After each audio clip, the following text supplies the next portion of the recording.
Nu šķiet, ka varam sākt. Jūs zināt, kur jūs esat, jā? Jā? Kāda skatuve šī ir? Samsung Nox skatuve, tātad krīžu vadība un drošība. Un kā pirmais runātājs mums uz šīs skatuves būs ļoti pieredzējis cilvēks drošības jomā, vairāk nekā 18 gadi strādājot dažādās struktūrās, gan ārvalstīs, piemēram, Lielbritānijā, gan arī Latvijā, aizsardzības ministrijā, iekšlietu ministrijā. Ir arī pētniecības darbā aizņemts, ir Rīgas Stradiņu universitātes pētnieks un lektors. Temats drošības nepārtrauktība un noturība kā jauna pamatvajadzība, un šī temata nesējs šajā rītā būs Vitālijs Rakstiņš, kurš jau ir gatavs nākt uz skatuvi. Lūdzu!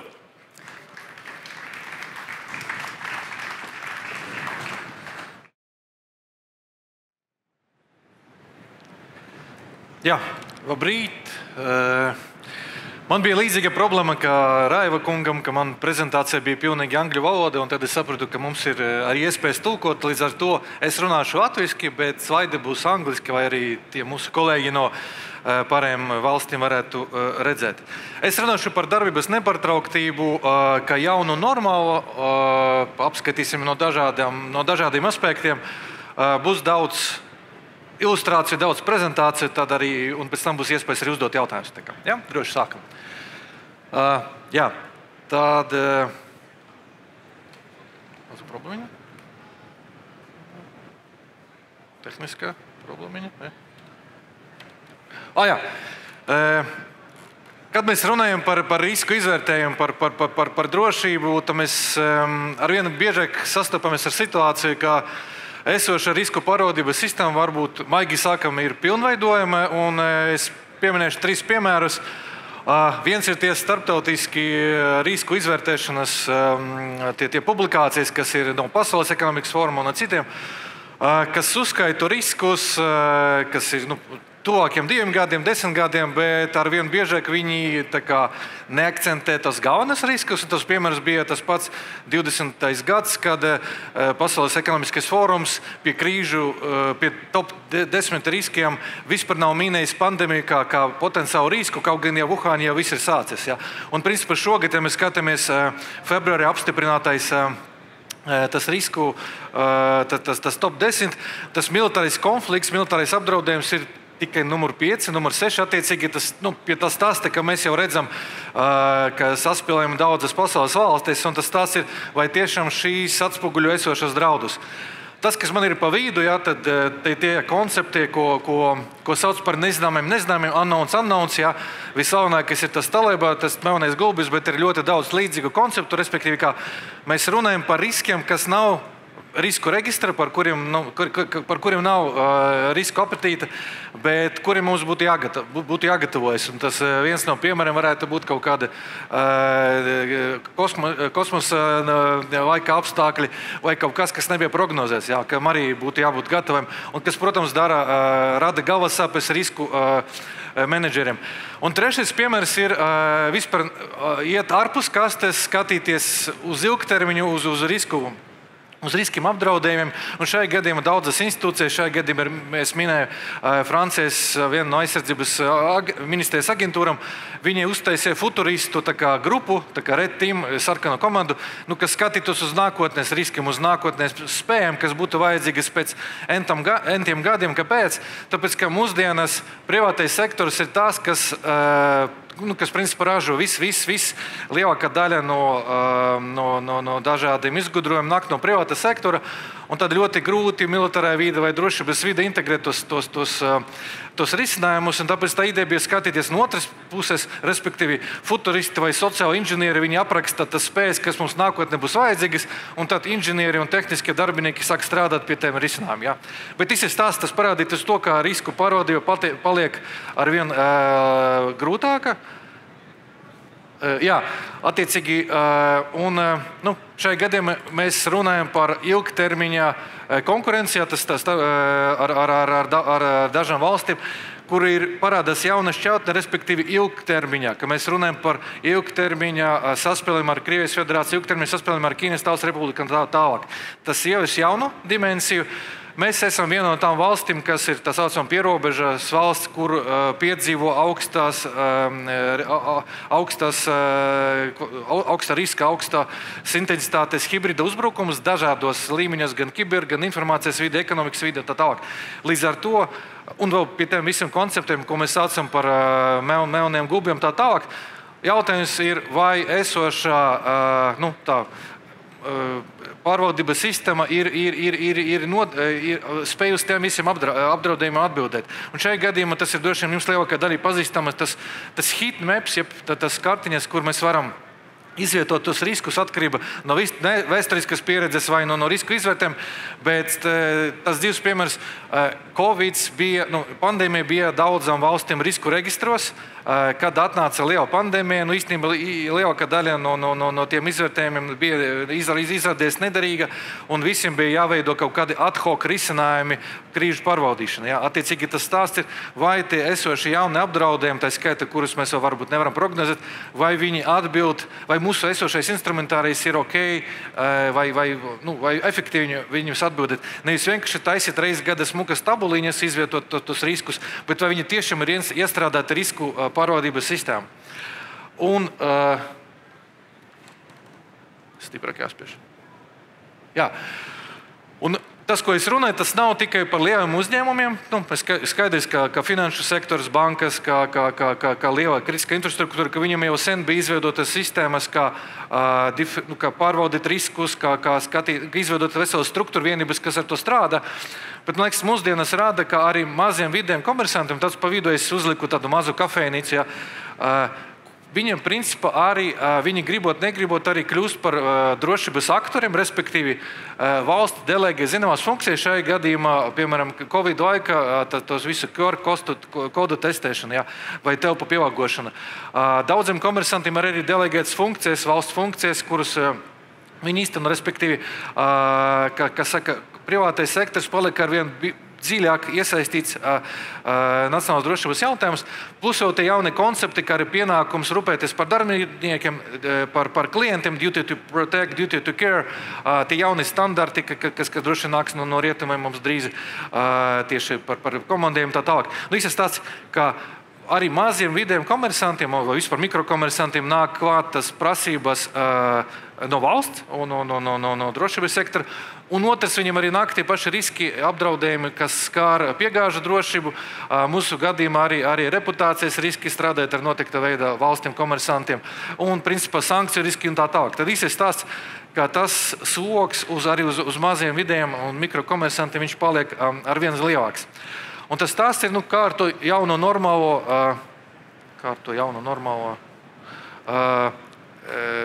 tik galva, kā atrast tos labākus risinājumus. Un skaidrs, ka tie risinājumi ir kompleksi, un, man liekas, tāpēc arī šī konference ir labs pierādījums tam, tāpēc, ka šeit ir gan par kiberdrošību, gan par kinetisku drošību, darba aizsardzību un tā tālāk.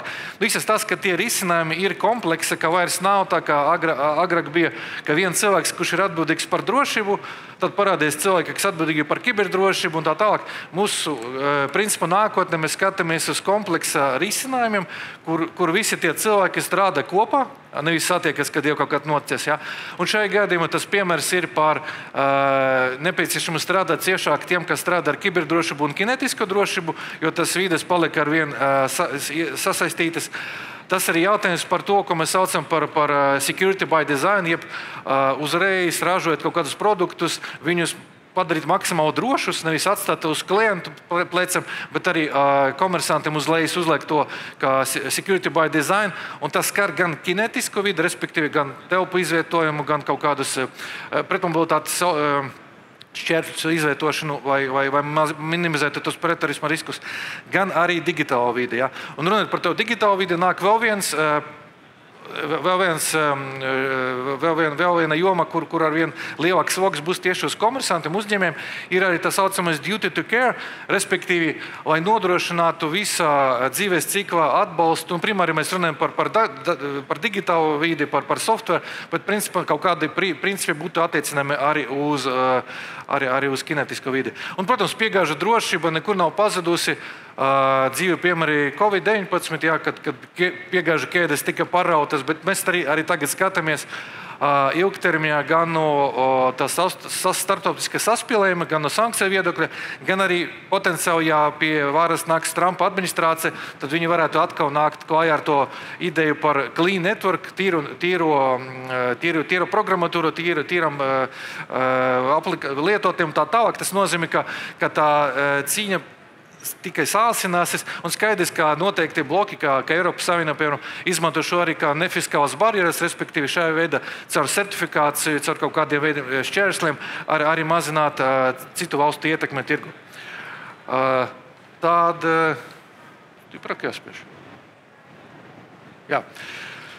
Tas, ko mēs redzam, liekas, arī pēdējā laikā, mums tā izpratne, ka īstenībā ka nevienu infrastruktūras objektu nav iespējams pasargāt no visa veida apdraudējuma visu laiku. Šajā gadījumā visu laiku no dažāda veida apdraudējuma. Var īstermiņā, var kaut kāda veida limitēti, bet tas, ko mēs redzam Krievijas-Ukrainas kara, kur abas divas puses izmanto dronus vai autonomas sistēmas vai uzbruktu kritiskai infrastruktūrai tā tālāk. Un skaidrs, ka tas tehnoloģijas jau ir šeit, un tas ir laika jautājums, kad viņi arī tiks pielietot, īpaši redzot to iespējas proliferēt tas divējādā lietojuma tehnoloģijas.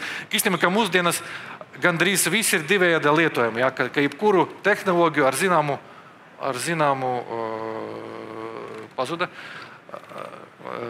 zināmu iesaisti var padarīt par ieroci. Un tāpēc risinājums, kas nāk, ir noturība, jeb resilience, to, kā arī izturēt spēju. Respektīvi, tas ir jauns koncepts, kas skatās no citas perspektīvas ar to izpratni, ka noteikta veida riski ir jāpieņem, ka mēs nevaram no viņiem izvairīties un pilnībā mitigēt, ka mums ir jābūt kaut kādam iekšējam spējam atbildēt uz jebkāda veida apdraudējumu. Jā, tā skaitā arī tie, kas ir ārpus risku reģistriem. Tas arī izpratni par to, ka jābūt gatavam kā visa veida all-hazard approach, visa veida apdraudējumiem, bet arī vajadzību veidot iekšējas spējas, iekšējas rezerves, kuras varētu iesaistīt apdraudējumu pārvarēšana. Okay. Tā kaut kāda maza problēmiņa.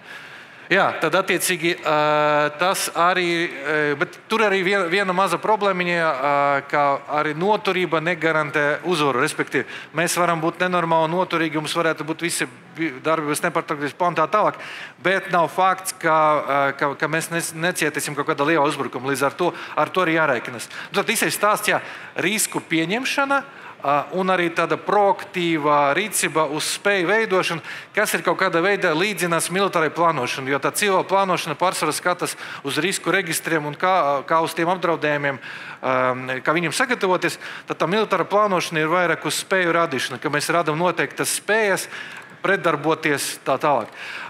Kāpēc Lēja pieminēja dažādu standartu ģimenes, ka viņi kaut kādā veidā runa par drošību, daži pat runa par darbības nepārtrauktību, bet tādu privāto standartu, vispār atzīto standartu par kā rīkoties hibridā apdraudējuma situācijā, kā rīkoties ar militāru apdraudējuma situāciju, viņu nav.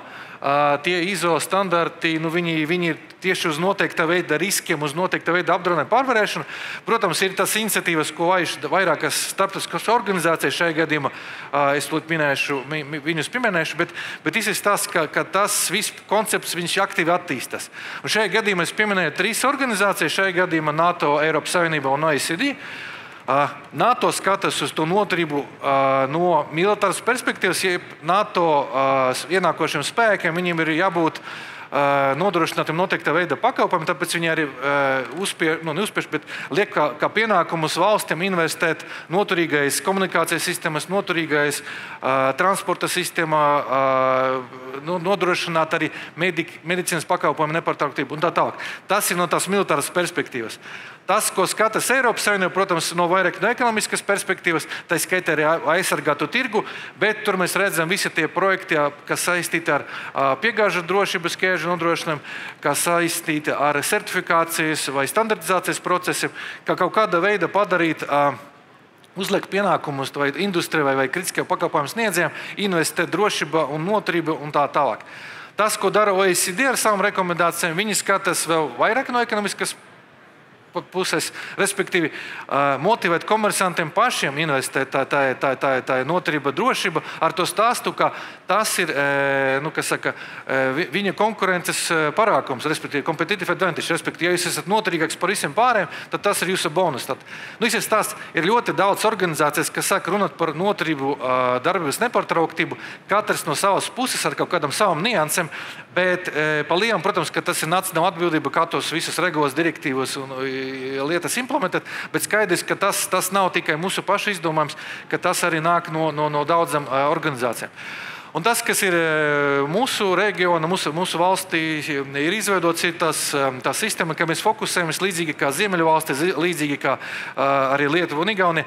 Mēs fokusējamies ne tikai uz objektu aizsardzību, bet uz funkcijām. Mēs fokusējamies uz to, ka tās kritiskas funkcijas ir pieejamas arī krīzes laika. Respektīvi, mēs nerunājam par kaut kādu atjaunošanu pēc krīzes, bet viss fokus ir uz to, ka ir noteiktas kritiskas funkcijas, kuram ir jābūt nodrošinātam jebkura situācija, arī krīzes laika. Un lai to visu izveidot, arī principā ir valstiskā līmenī izveidot sistēma, kur visam ministrijām, pašvaldībām, arī kritiskai infrastruktūrai, privātam sektoram ir dots uzdevums nodrošināt ne visas, bet kritiskākās funkcijas arī krīzes laikā, un to sistēmu, tā sistēmas izveida noteikti tālāk. Un, protams, mēs arī runājam arī globālāk par sabiedrības gatavību krīzi, jo viens ir nodrošināt funkcijas, un otrs, cik sabiedrība ir gatava dzīvot bez elektrības, bez ūdens, tā tālāk, bez citu pakalpojumu, cik viņa pati ir noturīga. Tā kā tie ir divi procesi, kas notiek vienlaikus. Un kāpēc es radu tādu sarežģītu schēmu? Tāpēc, ka tas ir sistēma. Visi šie kritiskie pakalpojumi, viņi savstarpēji ir atkarīgi. Respektīvi, nebūs elektrības, nebūs pārējie pakalpojumi, nebūs ūdens, nebūs nodrošināti finanšu un bankas pakalpojumi, tie pakalpojumi, tad arī nebūs pārējie pakalpojumi. Līdz ar to pamata fokus ir nodrošināt, ka visi šie kritiskie pakalpojumi tiek nodrošināti, un tad arī pārējie mazie un vidēji komersanti viņi spēj strādāt. Respektīvi, ja valsts nodrošinātu sistēmu, ka ir pieejama elektrība, ūdens, sakari un tā tālāk, tie kritiskie pakalpojumi, tad principā arī maziem vidējiem komersantiem būtu spēja turpināt nodrošināt uzņēmējdarbu. Dzīves piemērs arī tas pats Covid, ka tie komersanti, kas spēja pielāgot savu darbu epidēmijas apstākļiem, turpināja gūt peļņu. Tas pats arī Krievijas-Ukrainas kara laikā. Tie Ukrainas uzņēmumi, kas bija spējīgi pielāgot, pārstrādāt savu darbības modeli, viņi arī turpināja strādāt un gūt peļņu.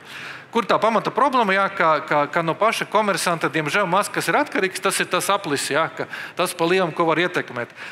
Jo, protams, jāskatās uz piegāžu drošību, uz tiem dažādi līmeņa piegādātājiem, uz to, vai mums ir kaut kādi uzkrājumi, kaut kādas rezerves.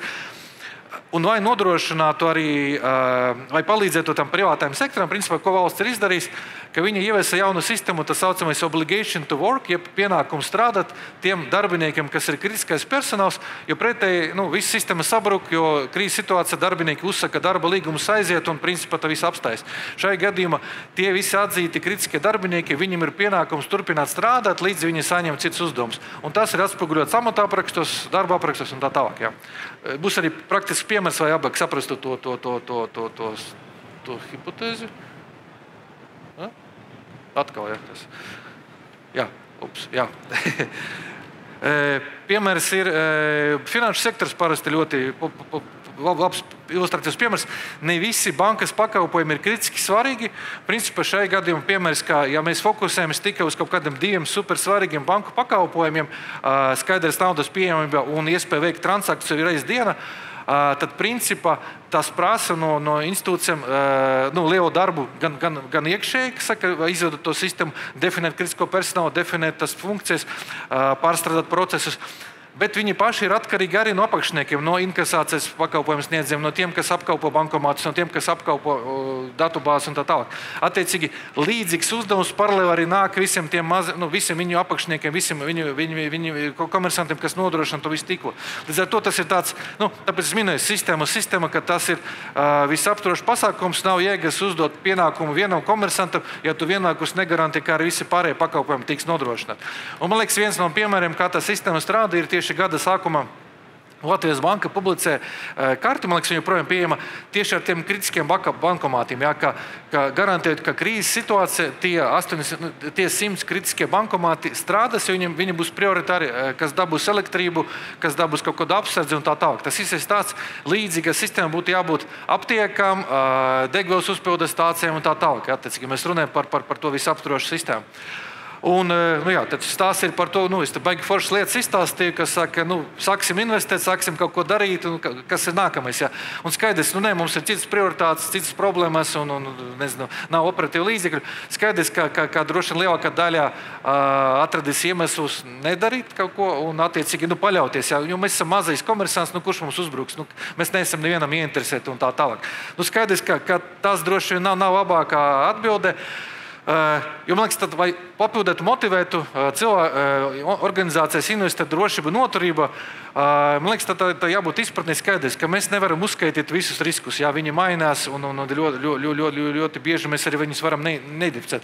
Bet ko mēs varam fiksēt? Mēs varam fiksēt funkcionālos sekas, konsekvences.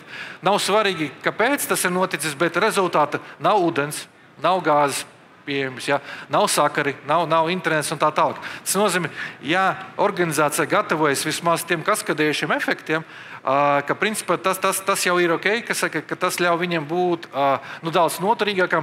Un tāpēc attiecīgi ir tas vairākas programmas. Viena ir no FIMA, no ASV Federālās Emergency Management Agencies. Ja, dažādie stāsti, kā motivēt komersantus, investēt biznesa nepārtrauktība, noturība. Pa vidu ir Business Continuity for Dummies. Tas ir Brītu valdības līdzfinansēts projekts, respektīvi, ka viņi līdzfinansē to grāmatiņu, vai tikai vai celtu uzmanību par šo problēmu, bet arī tā skaitā arī, lai veicinātu izpratni un motivētu cilvēkus investēt. Tā kā izstāsta, ka principā gatavība vienai krīzei viņa padara arī kuru organizāciju institūciju gatavākai arī cita veida krīzēm. Un otrs ir, ja mēs runājam par globālu ekosistēmu, šai gadījumā tas ir piemērs par kiberdrošību, tas ir Global Cybersecurity Outlook, arī Pasaules ekonomiskā fóruma izdots. Bet tas, ko viņš šai gadījumā piemērs par kiberdrošību, bet viņš, man liekas, attiecināms arī uz pārējiem sektoriem, respektīvi, ka viņi vērš uzmanību, ka daudzas valstis, daudzas organizācijas, kas neinvestē kiberdrošību, pienācīgi, jā, jo, protams, ka lielas korporācijas, viņiem ir nauda, viņi noteikti to dara, bet mazie komersanti, mazie mikrokomersanti to nedara. To nedara arī kaut kādas valsts institūcijas, administrācijas. Tad viņus padara par ievainojumiem, un attiecīgi tās globālais piegāžu ķēdes viņiem varētu arī netiek iekļauti. Kāpēc jums jāiekļauj kaut kādus komersantus, kas nav droši, kuriem nav nekādu certifikāti, kas neiekļaujas? Attiecīgi tā drošības standartu neesamība vai drošības nesertificēšana, viņi kaut kādā veidā arī ietekmē potenciālu biznesa modeli, jo principā ar šām organizācijām ilgtermiņā neviens varētu nestrādāt. Ja mēs runājam par mazu kafejnīcu, ir fine, bet ja jums tiešām ir ambīcijas ar kaut kādu startupu iet nākotnē, tad principā jāskatās arī laicīgi par to kiberdrošību un drošību kā tādu. Un, ja mēs runājam par tām pašām kritiskām funkcijām, skaidrs tas, ko mums parādīja gan Covid, gan esošais skārš, ir, ka organizācijām jābūt spējīgam mainīt savu biznesa modeli, respektīvi, viens ir attālināts darbs, bet kaut kāda veida varbūt funkcijas outsourcot vai mainīt darbinieku uzdevumus. Tas ir jautājums par automatizāciju, digitalizāciju, kaut kādā varbūt uzlikt to risku uz klientam, respektīvi, caur pašapkalpošanas kioskiem vai kaut kādām sistēmām. Tā kā, īsais stāsts ir, ka par šo jādomā. Otrs, ja mēs runājam par ilgtermiņa krīžu efektiem, kā organizācijai, ja tur ir tas kritiskais personāls un viņi turpina strādāt, ka tur jābūt iespēja arī tiem darbiniekiem ilgāk uzturēties, kaut vai pārnakšņot kaut kādiem ūdens rezerviem, pārtika un tā tālāk, kas prasa arī citādāka veidu plānošanu, jā, un tā tālāk. Un arī jādomā par ģimenēm, jā, tas ir ļoti svarīgi. Un otrs, protams, arī padomāt par alternatīvu sakariem, enerģijas apgādē un visiem pārējiem pakalpojumiem. Principā, kurš var paņemt to pielikumu par darbības nepārtrauktību, kas ir MK 508, tas ir prasības kritiskai infrastruktūrai, bet tur ir tieši otrais pielikums, kurš uzskaita darbības nepārtrauktības, tas tā kā checkbox, kur principā, kura organizācija var iziet cauri un pārbaudīt, cik mēs esam gatavi vai ne. Vismaz uztaisīt tādu vingrinājumu. Tie dažādi piemēri, man liekas, viņu arvien vairāk būs. Es pieminēju tikai divus. Viens ir tas pats Somu Nesa, tas ir apgādes aģentūras īstenotais pilotprojekts ar noturīgiem veikaliem, respektīvi, ka ir kaut kādi veikali īpaši reģionos, kuriem tiktu nodrošināta prioritārs atbalsts ar enerģētiku, ar degvielu, ar kaut kādiem pakalpojumiem, vai viņi spētu strādāt un nodrošināt tos pašus nodrošināt pakalpojumus vietējiem iedzīvotājiem. Kaut kādas līdzīgas diskusijas mums tagad notiek tam pašam aptieku tīklu, optimizēšanu vai neoptimizēšanu, kaut kāds līdzīgs mindsets. Un cits piemērs ir to pati Ukraina, kur banku sektors, bankas pašas sametas organizēt tā saucamā power banking sistēma, respektīvi, ka bija tie bankomāti, kur vairākas bankas kopā uztaisīja to generatoru, pieslēdza Starlink to sakarus un tā tālāk, lai cilvēki varētu izņemt naudu nepārtraukti. Tā kā ir tāds, ka mēs redzam dažādus veidus, kā privātais sektors sadarbojas ar valsts institūcijām vai otrādāk nodrošina to nepārtrauktību. Skaidrs, ka valsts institūcijām vienmēr jābūt klāt, tāpēc, ka pārāk liela sadarbība ar privātā sektora organizācijām varētu radīt konkurences kropļošanas riskus, tāpēc vienmēr jābūt regulātoram vai kaut kādam institūcijam, kas parauga to visu, bet tas mēs skatāmies ilgtermiņā uz tādiem darbības nepārtrauktības modeļiem institūcijām.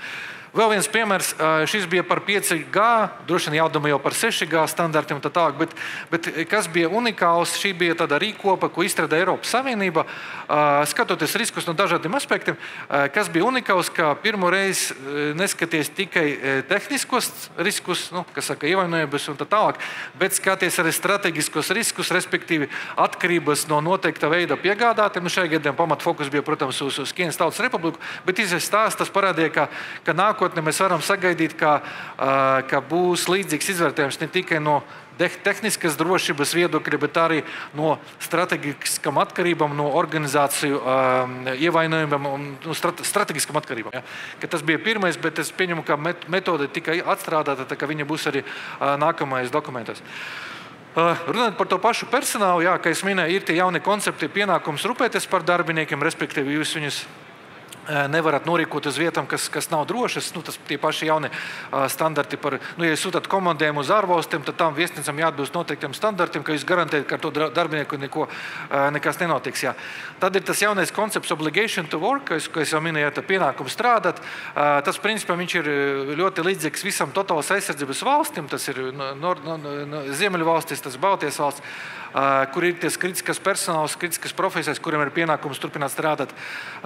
Tas civil duty, mēs latviski droši vien tulkotu, ka civilās aizsardzības formiem funkcijas, jo šai gadījumā arī piemērs no Zviedrijas, kas tikko paziņoja, ka viņi šogad iesaistīs ap 1000 dažādu veidu inženierus, kas ir spējīgi atjaunot enerģētikas infrastruktūru, un tie ir tie inženieri, kas nestrādā ikdienā tājas enerģētikas sektora, viņi strādā citur, bet viņiem ir tās zināšanas, viņiem ir tās kvalifikācija, un tas ir sava veida nacionāla dienesta paveids, līdzīgi kā valsts aizsardzības dienas, šis ir tāds kaut kāda veida valsts civilās aizsardzības dienests, kas arī paliek ar vien aktuālāks. Kāpēc? Tāpēc, ka jebkuras valsts resursi ir limitēti un kaut kādā veidā ir jābūt tai kolaborācijai ar privātu sektoru vai nodrošinātu arī, ka tas funkcijas tiek nodrošināts, ka ekspertīze nāk arī no privāta sektora.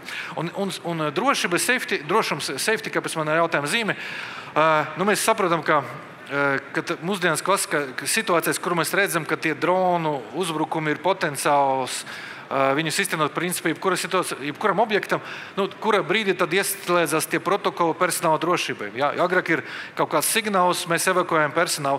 Šajā gadījumā mūsdienas mēs redzam, ka principā tie kritiskas infrastruktūras objekti, viņi ir mērķis palielam visu laiku, un kura brīdī tad jāsaka iztenot tie protokoli, ka nodrošināt personāla drošību. Tas arī būs interesantas diskusijas nākotnē. Un tad ļoti īsi arī, tas ir atkarīgs arī no nacionālās kultūras, kā mēs iesaistām privātu sektoru. Es tieši apzināti ieliku tur tas ir vairāk tā kā rietumu pieeja, ASV, Britu pieeja, ka ļoti daudzas nacionālās drošības funkcijas ir delegētas privātam sektoram, ka viņi īsteno ļoti sakot ar izvukošanu, beidzot arī kaut kādam militāram piegādam. Mūsu gadījumā mēs tomēr esam monopols uz vardarbību, monopols uz spēka pielietošanu piedara valstī, tāpēc arī ir zināmi ierobežojumi gan iedzīvotāju apmācībai, gan iedzīvotāju kaut kādu kādu militāro formu veidošana ārpus dienestam, ārpus aizsardzības vai iekšlietu ministriem. Jā. Tas ir jautājums par to, vai par ieroču aprites kultūru skaidrs, ka ir vairāki tūkstoši cilvēki, kuriem ir ieroči atļaujas, bet tas nav sistemiska pieeja, ka tur nav otrreizēja tirgu, tur nav kaut kādas lielas sacensības, kur piedalās milzīgs skaits ar cilvēkiem. Un ar to mēs nevaram teikt, rekurs Somi vai austrieši to dara, tāpēc, ka viņiem ir tā sistemiska pieeja, mums tomēr tā drošība vienmēr ir ļoti tāds, ka limitēta privāta sektora iesaiste, ko mums droši vien ilgtermiņā būs jāpārskatā. Jā, un tad pēdējais slaids, ja redzu, man jau te paziņojumi nāk. Jā, tas arī prasa zināmā veidā mainīt to sadarbību starp privāto un valsts institūcijiem šajā gadījumā tiem pašiem droniem, bet tas piemērs ir tie paši Ukraiņi, viņi daudzi komersanti arī paši cenšas iegādāties dažādās ierīces vai pretdarboties droniem, pretdarboties dažādām sistēmām. Tas skaidrs, ka tā problēma ir, ka pirmkārt privātais sektors to nevar iegādāties. Ja? Mēs nevaram to nopirkt vienkārši, ka jābūt atļaujam un tā tālāk. Bet otrs arī jābūt sistēmai, ka mēs dalāmies informāciju par spektra izmantošanu, par frekvenču izmantošanu, ka mēs sadarbojamies kaut kādā veidā, jo pretēji pastāv risks, ka savi draudzīgi droni tiktu notriekti un tā tālāk. Kas prasa ļoti dziļāk pārskatīt to sadarbību. Es jau runāju ļoti futuristiskas lietas uz to, es arī droši vien beigšu un ļaušu uzdot jautājumus. Tā īsais stāsts gatavības kultūra, caur to darbības nepārtrauktību, caur gatavību visām situācijām. Pamatā mēs fokusējamies uz darbības nepārtrauktību, gatavību visā veida situācijām, bet arī domājam ilgtermiņā, ka mums jāmaina tā sadarbības kultūra ar privātu un valsts sektoru un tā tālāk. Jā, tas beidz manu prezentāciju. Man ir jautājumi, kaut kādā? Tā bija rakstīts programma. Jā. Jūs gribētu jautājumus? Es nezinu, tā bija rakstīts programma. Tā bija programma rakstīts. Te ir tā. Es labprāt iedot jums vārdu, bet man nav tā mikrofona, ar ko padalīties. Bet tomēr, ja kādam ir kāds urdošs jautājums, mēs varam atrisināt tehniski. Es vēl nezinu kā, bet atrisināsim. Ir kāds jautājums? Es redzēju, roka ceļās, bet beigās tā sakārtoja matus. Tas ir tas vilcīgais gājiens. Bet būs vēl panelisti. Jā. Zin kā, es ko pierakstīju? Tad ir tas kaskādes efekts, un tur vienmēr augšgalā ir tā elektrība, pareizi. Tad elektrība, jo bez elektrības tur aiziet tur tas ķēde, ūdens apgāde, sakari un tā tālāk. Vai to var kaut kā vienkārši skatoties to, kas notiek Ukrainas karā, tur diezgan tieši mērķēti tiek iznīcināta elektrības infrastruktūra. Vai to var kaut kā no drošības viedokļa, prevencijas viedokļa kaut kā uztaisīt tos slēgumus tā, ka tas viss ir nevis dubultots, bet es nezinu, cik kāršots, lai tas par iespējams. Ir valsts, kas to dara miera laikos. Par miera laikiem jau labs jautājums. Skaidrs, ka tas risinā, kā es minēju, nevienu objektu nevar aizsargāt no visa veida apdraudējumu visu laiku. Nevar salikt patriotu sistēmas, ka visu laiku atcītīs. Tas, uz ko skatās Ukraina, es domāju, arī ilgtermiņā skatās citas valstis, uz zināmu decentralizāciju, uz kaut kāda veida, ka tiem rīcības protokoliem, ka mēs redzam, kaut kas notiek, mēs vismaz atslēdzam tas ierīces uz to laiku, pat ir kaut kāds trāpījums, vismaz mēs nezaudējam visu, mēs varam ātri atjaunot to visu. Tas ir vesels pasākumu kopums, kā nodrošināt darbības nepārtraukti. Līdz ar to nav jēgas būvēt kaut kāds betona siena apkārt objektam, jo viņi tāpat parādīs kaut kāds ierīces vai to iznīcināt. Bet mēs tieši skatāmies, fokusējamies uz to, kā to funkciju varētu citādāk nodrošināt, caur kaut kādiem, caur decentralizēti, ar kaut kādiem plānu B, plāns D, plāns C un tā tālāk. Jā. Vitāli, man ir piedāvājums, ka mēs uztaisam mazu foto un pasniedzam tev pateicības rakstu. Varbūt Artūrs var vai Gatis šim jautājumam pieslēgties. Viņi aizņemti cilvēki. Viss kārtībā. Viss jau sagatavots, jā. Ja, ka mums ir foto mirklis. Un es domāju, mēs varam ar aplausiem pateikties mūsu pirmajam lektoram. Jā, paldies.